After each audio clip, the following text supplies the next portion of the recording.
The knock came like a gunshot, slicing through the stillness of my living room. I nearly dropped my tea, my heart instantly racing. It wasn't just loud, it was frantic, almost desperate.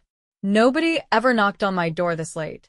Not in my quiet Austin neighborhood, where life rarely got more exciting than someone's Amazon package being delivered to the wrong house. I froze for a moment, my mind racing with possibilities. Was it an emergency? A neighbor in trouble? A stranger? Another knock, harder this time, insistent. Coming. I called out, my voice shaking slightly. I approached the door cautiously, my hand hesitating on the doorknob. When I finally opened it, the last person I expected to see was standing there. David, my neighbor. But this wasn't the calm, easygoing man who waved at me across the lawn every morning. No, this David looked like he'd just run through a storm. His face was pale, his dark hair disheveled, and his eyes, those usually kind, unassuming eyes, were wild, almost haunted. "Claire," he said, his voice tight, his chest rising and falling like he'd been holding his breath. "I need to talk to you." "What's wrong? Is everything okay?" I asked, stepping back to let him in. But he didn't wait for an invitation. He stepped inside, shutting the door behind him with a finality that sent a chill down my spine. "David, you're scaring me," I said, trying to keep my voice steady. "What's going on?" He didn't answer immediately. Instead, he ran a hand through his hair, pacing like a man on the edge of a cliff. I could feel the tension rolling off him in waves, so thick it made the air in the room almost impossible to breathe. "I can't keep this inside anymore," he finally said, his voice cracking. "What are you talking about?" I pressed, my unease growing by the second. He stopped pacing and turned to face me, his dark eyes locking onto mine with an intensity that made my stomach flip. "I've been trying to ignore it, Claire," he said, his words tumbling out in a rush. "For years, I've been trying to push it down, pretend it isn't real, but I can't anymore. I won't." My heart pounded in my chest, a sickening mix of confusion and dread rising in my throat. "David, you're not making any sense. What can't you ignore?" Then it came. The words that shattered everything. "I'm in love with you." The room spun.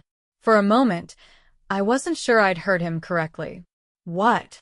"I'm in love with you, Claire," he repeated, his voice quieter now but no less firm. "I've been in love with you for years." I stared at him, my mind racing to catch up. This couldn't be happening. Not here. Not now. Not with him. "David," I started, but I had no idea what to say. "I know how this sounds," he said quickly, stepping closer. "I know it's wrong, but I can't pretend anymore. You deserve to know the truth." I backed up, my shoulders brushing against the wall. His confession felt like a storm, tearing through the carefully constructed life I'd built for myself.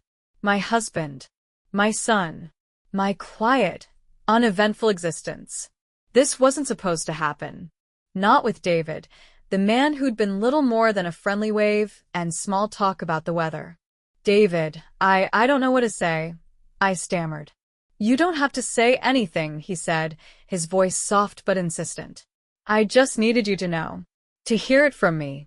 The weight of his words hung between us, heavy and suffocating. And then, just as I was about to respond, it happened. Another knock at the door. Sharp. Loud. I froze, my breath catching. My first thought was, who else could it be? My second thought was worse. What if it's my husband? David's face went pale again, his eyes darting to the door. "Are you expecting someone?" "No," I whispered, the panic rising in my chest. We stood there, the room suddenly too small, as the knocking came again, harder this time. And just like that, my night went from surreal to a nightmare I couldn't wake up from. Who's at the door? A neighbor? Her husband? Or someone who knows what just unfolded? Whatever comes next, Claire's life will never be the same. Claire couldn't process what had just happened. David? In love with her? The words echoed in her head, clashing with every rational thought she tried to summon. It didn't make sense. It couldn't make sense.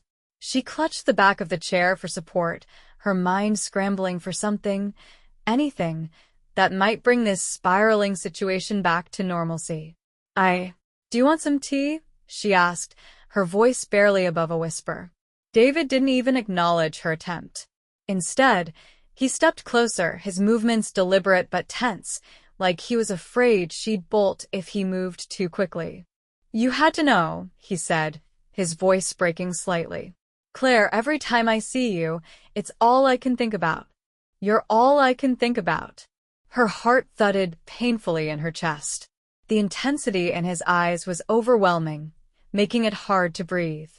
She opened her mouth to respond, but couldn't find the words. Her world, her safe, predictable world, was cracking under the weight of his confession. David, this is, she stammered, shaking her head as if to wake herself from a dream. Wrong, he interrupted, his voice low and trembling. Do you think I don't know that? Do you think I haven't spent every day telling myself to stop, to let it go? But I can't. He took another step closer, close enough that she could feel the warmth radiating from him, smell the faint trace of his cologne. Say something, he whispered, his voice thick with desperation. Anything. Please. Claire froze, her mind and body at war. Her head screamed at her to push him away, to tell him to leave and never come back. But her heart, betrayal coursing through it, hesitated. She hadn't felt this kind of raw emotion, this kind of focus on her, in years. David, she finally managed, but the sound of his name only seemed to pull him closer. Her silence was deafening. He took her hesitation as permission, stepping even closer. His face was inches from hers now, his breath warm against her skin. Claire's pulse thundered in her ears, and for one agonizing moment, she thought he might. The knock on the door shattered everything. It was loud and urgent, like the first knock, but this time it felt even more jarring. Claire flinched, breaking the spell between them. Claire? Came a voice from the other side of the door. Her stomach dropped. It was her husband. Adam, she called out, her voice higher than usual, panic lacing her tone. David's face went white. He took a step back, his hands raised slightly, as if he was trying to show he wasn't a threat. You need to go, she hissed under her breath, her mind racing. David hesitated, his eyes locking onto hers. There was something there, pleading, pain, want, but Claire didn't have time to analyze it. Another knock. Claire? Are you okay? Why is the door locked? Locked. She hadn't even realized David had done that when he came in. I'll be right there, she called out, her voice cracking. She turned to David, her chest heaving. Please go. Now. David nodded stiffly, but his eyes lingered on her, a silent message passing between them. Then he moved quickly, slipping through the kitchen and out the back door, just as Claire reached for the front door. She opened it to find Adam standing there, his tie loosened and his brow furrowed in concern. Why was the door locked? He asked, stepping inside and glancing around. Claire scrambled for an answer, her heart still pounding. I thought I heard something outside. I locked it just in case. Adam's eyes narrowed slightly, scanning the room. Are you okay? You seem jumpy. No, I'm fine, she said too quickly, forcing a smile. Just tired. It's been a long day. He didn't look convinced, but he nodded and let it go. As he moved toward the living room, Claire's legs nearly gave out beneath her.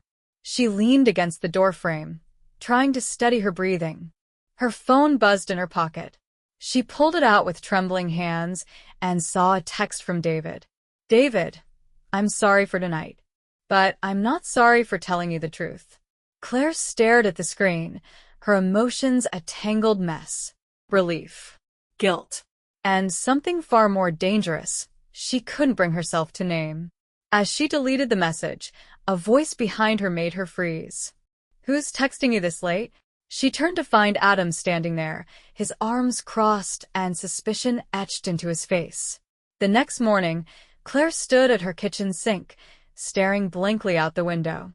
She'd promised herself, sworn, that last night would stay buried, locked away where it could never touch her life again. But the resolve she'd woken up with was already crumbling. Because there he was, David, in his yard, bent over some project, his shirt clinging to his back in the early Texas heat. But it wasn't his work that caught her attention. It was his gaze fixed not on the tools in his hands, but on her window. On her. Her breath caught, and she turned away sharply, her hands trembling as she gripped the counter. "Focus, Claire," she muttered to herself. "Laundry. Dishes. Anything." She tried to keep busy, to push the memory of his words, his face, his closeness, out of her mind. But no matter how hard she scrubbed at the countertops or folded towels, her thoughts kept circling back to him. Then the doorbell rang. Her pulse quickened, a strange mix of anticipation and dread washing over her. She hesitated for a moment, then wiped her hands on a dish towel and walked to the door.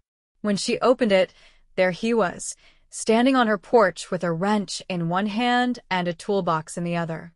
"Your water heater," he said, his voice calm but his eyes were anything but calm. "It's leaking. I noticed it when I was outside earlier." Claire blinked at him, thrown off balance. What?" "The water heater," he repeated. "I can fix it if you want." She opened her mouth to refuse, to tell him she'd call someone else, but the words wouldn't come.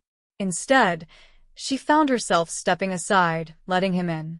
"This won't take long," he said, brushing past her. She followed him to the small, cramped laundry room where the water heater stood. He knelt to inspect it, but she couldn't shake the feeling that he wasn't really focused on the task at hand. And then it happened. The pipe he was trying to tighten cracked slightly, sending a small spray of water into the air. Claire gasped, stepping back as he muttered a curse under his breath. "I'm going to need to shut off the main valve," he said, standing quickly. "Where's your bathroom? I can check for residual leaks there." Her hesitation was brief. "Upstairs," she said, and before she knew it, they were climbing the stairs together. The tension between them was palpable, suffocating. By the time they reached the bathroom, Claire felt like her skin was on fire. David turned the faucet on and off, inspecting the pipes below the sink. She stood by the doorway, her arms crossed, trying to keep her distance, but her heart was pounding so loudly she was sure he could hear it. "It should be fine now," he said, standing up. "Thank you," she said quickly, ready to usher him out. But just as she moved toward the door, he stopped her, his hand catching her wrist, gently but firmly. "Claire," he said, his voice low, raw. She froze. "I can't just forget about last night," he said, his grip tightening ever so slightly. "Can you?" Her breath hitched. She turned to face him, and the look in his eyes nearly undid her. "David," she started, her voice trembling. This has to stop. Whatever this is. It can't happen." But even as she said the words, they felt hollow. "Why not?" he asked, stepping closer. His hand was still on her wrist, the warmth of his touch spreading through her like wildfire. "Why are we pretending this isn't real?" "Because it's wrong," she said, more to herself than to him. "I don't care," he said, his voice fierce now. "Do you?" Cliffhanger. The sound of the front door opening downstairs cut through the air like a knife. "Claire?" Adam's voice called out. Her blood ran cold. David's eyes widened, and he immediately let go of her wrist, stepping back as if he'd been burned. "Go," she whispered urgently, her heart pounding in her chest. But the footsteps coming up the stairs meant it was already too late. The guilt was suffocating, but the pull toward David was stronger. Claire couldn't shake the memory of his touch, the way his voice had cracked when he said he couldn't forget. It replayed in her mind like a broken record, no matter how hard she tried to push it away. By the time the house had gone still, the kids tucked safely in bed and Adam fast asleep, Claire couldn't take it anymore. She sat in the dim light of the living room, her phone clutched tightly in her hand. "Don't do it," she told herself, her thumb hovering over the screen. "Just leave it alone." But the words came anyway, almost without her realizing. "Claire, we need to talk." The message sent, and her stomach immediately dropped. She stared at the screen, waiting, wondering if he'd respond, wondering if she'd just made the biggest mistake of her life. It didn't take long. "David, I'm on my way." She barely had time to process her decision before there was a soft knock at the back door. She stood, her heart hammering as she made her way to the kitchen. When she opened the door, David was there, bathed in the soft glow of the porch light. His eyes, always so calm and steady, were alive with something she couldn't quite name. Hope. Determination. Maybe even fear. "Hey," he said, his voice quiet but warm. "Hey," she replied, stepping aside to let him in. For a moment, they just stood there in the kitchen, the silence between them heavy but not awkward. David looked around, his hands shoved deep into his pockets, as if he was trying to ground himself. "Thanks for coming," Claire said finally, her voice barely above a whisper. "Of course," he said. I wasn't sure if you'd want to talk after everything." She bit her lip, her fingers twisting nervously. I wasn't going to. But I can't just pretend nothing happened." David nodded, stepping closer. "Neither can I." The intensity in his gaze was almost too much. Claire looked away, focusing on the floor instead of the way he was looking at her, as if she was the only thing that mattered. "I know this is complicated," he said, his voice softer now, more hesitant. "I know it's messy and wrong, and everything it shouldn't be. But you can't tell me you don't feel it too." Her breath caught. She didn't want to admit it. Saying it out loud would make it real, and real meant dangerous. "David," she began, but he interrupted her. "I'm not trying to make things harder for you," he said, his voice cracking slightly. "But, Claire, I've been holding this in for so long. Years. And I know I shouldn't have said anything, but I did. And I can't take it back. And I don't want to take it back." She finally looked at him, and the vulnerability on his face nearly undid her. "This is impossible," she said, shaking her head. "It's not just about me. I have a family. I know," he said, cutting her off. "I know, Claire. But do you? Do you feel it? Do you feel anything for me?" The question hung in the air, and for a moment, Claire couldn't breathe. She opened her mouth to deny it, to tell him he was wrong, but the words wouldn't come. That was all the answer David needed. In an instant, he stepped forward, closing the space between them. Before she could react, his arms were around her, pulling her close. It wasn't hesitant or careful. It was desperate, urgent, the kind of embrace that begged for something, anything in return. Claire's body stiffened for a moment, her mind screaming at her to pull away. But she didn't. Her hands came up, gripping his shirt, and she felt herself leaning into him, letting the warmth of his body, the strength of his hold, overwhelm her. The world seemed to tilt, and for a moment, there was nothing but the two of them, the silence of the house, and the thunderous beating of her heart. A sound shattered the moment. It was faint at first, but unmistakable. The creak of the staircase. Claire froze, pulling back abruptly, her eyes wide with panic. David looked at her, confused, before his gaze darted toward the hallway. Footsteps. Someone was coming. The next morning, Claire stood in the kitchen, pouring coffee with shaky hands, pretending that everything was fine. But nothing was fine.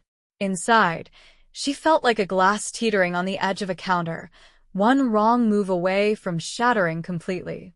Adam was already at the table, scrolling through his phone like he always did before breakfast. The kids were eating cereal, oblivious to the storm brewing beneath their mother's surface. Claire slid Adam's mug toward him and sat down, her movements practiced and routine, though her insides churned. "You okay?" Adam asked, glancing up briefly. "What?" Yeah, I'm fine, Claire said quickly, her voice a little too bright. He frowned, lowering his phone. You seem off. I'm not off, she said, focusing intently on her plate. Just tired. Didn't sleep well. Adam studied her for a moment, and Claire felt the weight of his gaze. He was good at reading her, always had been, but she was determined not to let him see the cracks forming in her composure. You sure? He pressed. I'm fine, Adam, she snapped, then immediately softened her tone. Really? Everything's fine.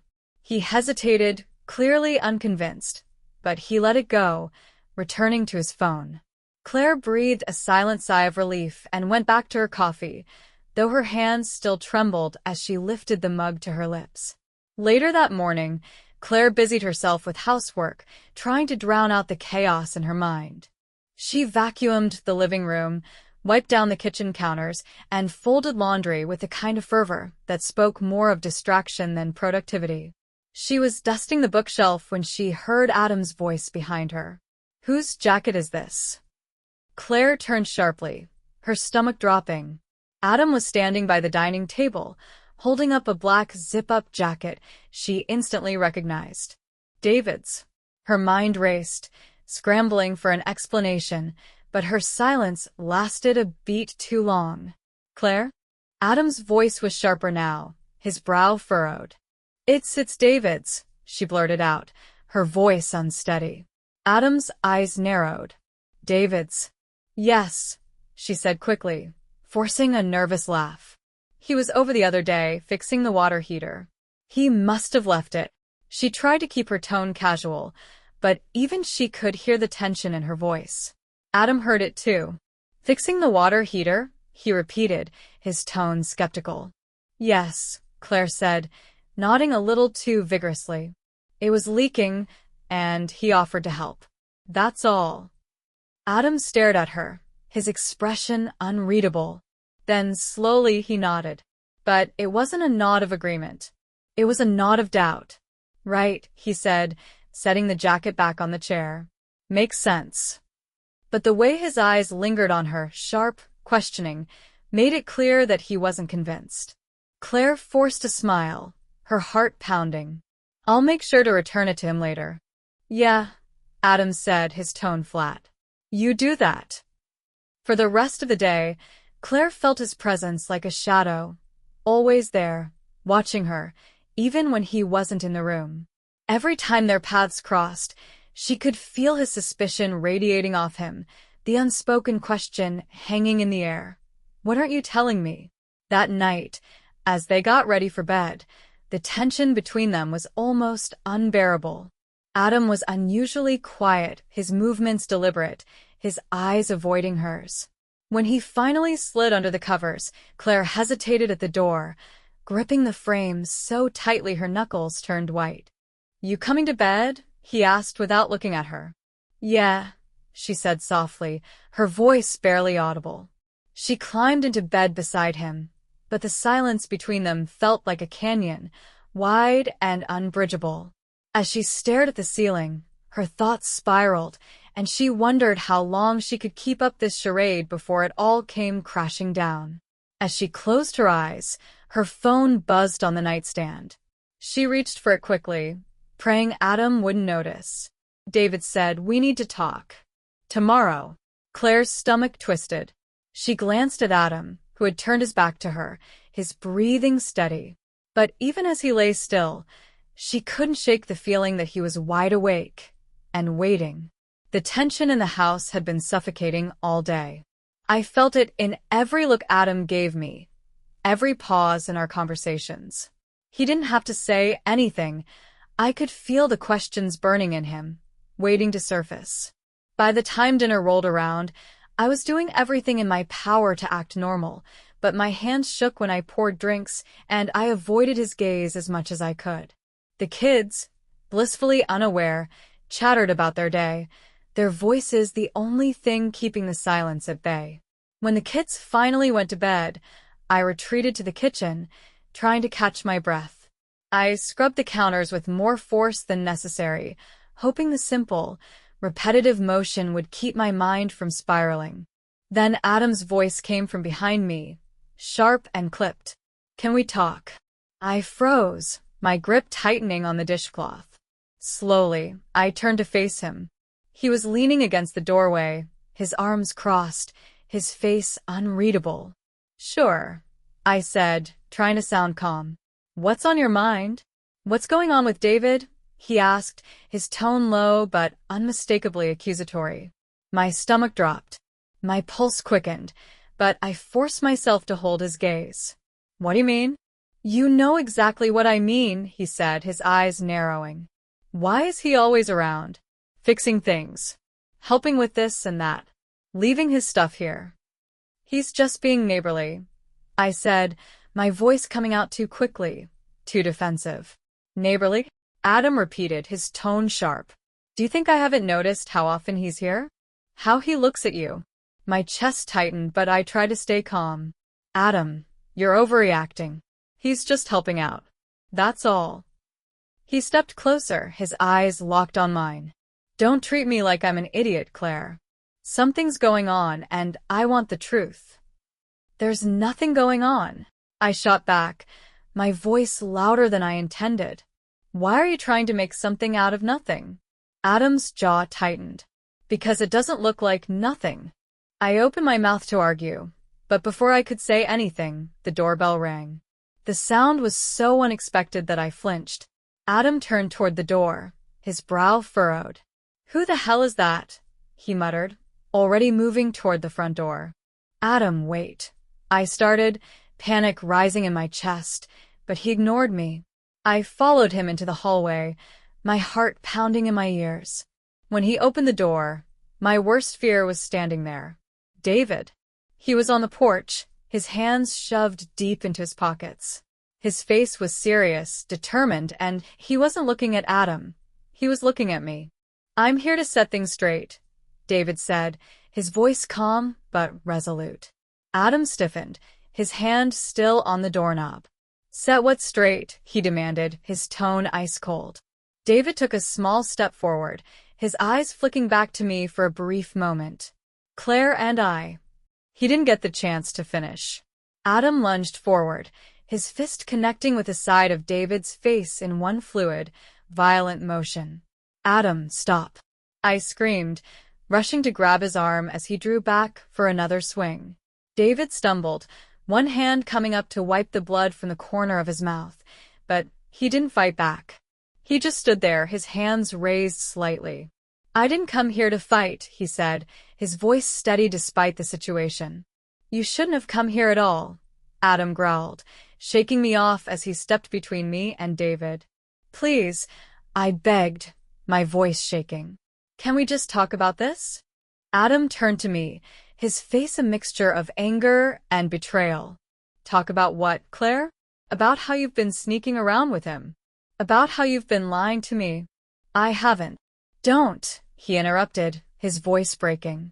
"Don't lie to me again." The room fell silent, the tension so thick it felt like I couldn't breathe. David's eyes met mine, full of regret and something else I couldn't quite name. Adam pointed toward the door, his hand trembling with barely contained rage. "Get out," he said to David, his voice cold and sharp, "before I do something worse." David hesitated, his gaze lingering on me for one agonizing moment. "Go," I whispered, tears stinging my eyes. David nodded and turned, walking back into the night. The door closed behind him with a heavy finality, but the damage was already done. Adam turned back to me, his expression hard. "We're not done," he said, his voice low and steady. And for the first time in years, I realized I had no idea how to fix what had just been broken. The house was quiet now, but the silence felt suffocating. Adam was in the living room, his presence heavy even when unseen. I could hear the low hum of the TV, his victory etched into the sharp angles of his posture when I last saw him. He felt strong, in control, as if putting David in his place had restored something in him. But me? I felt like a hollow shell, barely holding myself together. I had retreated to the bedroom, locking the door behind me. My chest was tight, my breath shallow. Guilt was an iron weight pressing down on me, and no matter how much I tried to swallow it, it wouldn't go away. I sat on the edge of the bed, my phone clutched in my hands. The screen glowed in the dim light of the room, illuminating the message I'd been staring at for what felt like an eternity. David, you have to choose. Me or your family. My fingers trembled as I read the words again. And again. I could feel the tears welling up, the lump in my throat threatening to choke me. How had it come to this? How had I let things spiral so far out of control? Adam was downstairs, calm and composed, maybe even smug. To him, this was over. He'd won. He had asserted his place, pushed David out, and secured his family. But he didn't know the storm raging inside me. He didn't know that every moment, every breath, felt like a betrayal. I wanted to scream. At him. At David. At myself.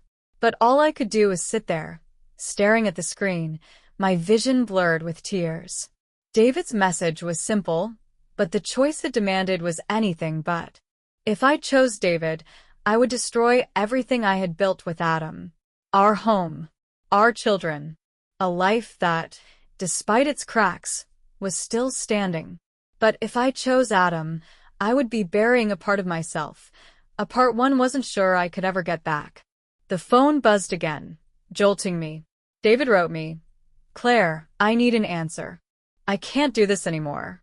A sob escaped my lips, and I clapped a hand over my mouth, terrified Adam might hear. How could I choose? How could I tear apart one life for another? My hands were shaking so badly now that I almost dropped the phone. I wiped at my tears, my breath hitching, and stared at the message one last time. You have to choose. The words felt like a knife, carving into me, cutting deeper with every second that passed. I closed my eyes, the tears spilling over, and my thumb hovered over the screen. In one heartbreaking moment, I pressed the reply button. My chest heaved, and with trembling hands, I began to type.